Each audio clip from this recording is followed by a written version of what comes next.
guys, ito sila muli. Sharon Cuneta and Gabby Concepcion. Nagkita na naman muli at nag-duet na naman. Sigawan na naman ang mga fans ng Syagab, Sharon Cuneta at Gabby Concepcion. Nakakatuwa silang pagmasdan muli guys. Talaga namang namimiss natin sila within 10 days na hindi natin sila nakikita, na alam naman natin na mayroon pa silang pagsasamahang proyekto, na mayroon pa continually doing their concert tour. At ito guys, si Sharon Cuneta at nagkabiruan pa sila. 10 days lang daw na hindi nagkikita ang dalawa. Sabi ni Sharon, namimiss na niya agad si Sharon Cuneta.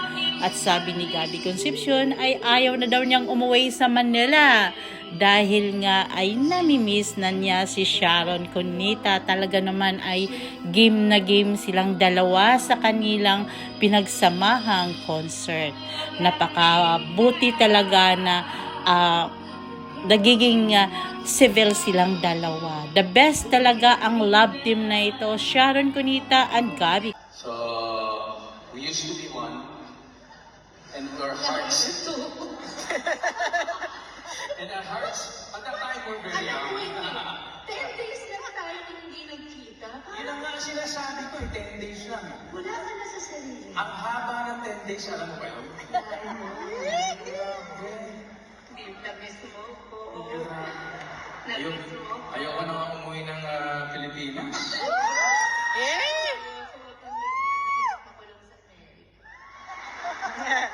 Pwede. Pwede pa naman, di ba? Utang na loob. Marami nang masasaktan. Hindi, pwede pa tayong kumanta. Oo. Marami nang masasaktan pag hindi ka nakipag-join sa Ang party. dami mong fans dito ngayon na gusto mo rin ang boses mo. Oh, this is my song for you. We used to be one.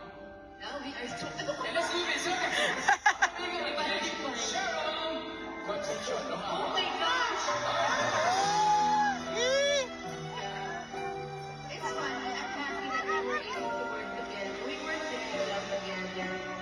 It's comfortable and it's nice. And it's so weird when you say, yeah, we're friends, because we had a family once.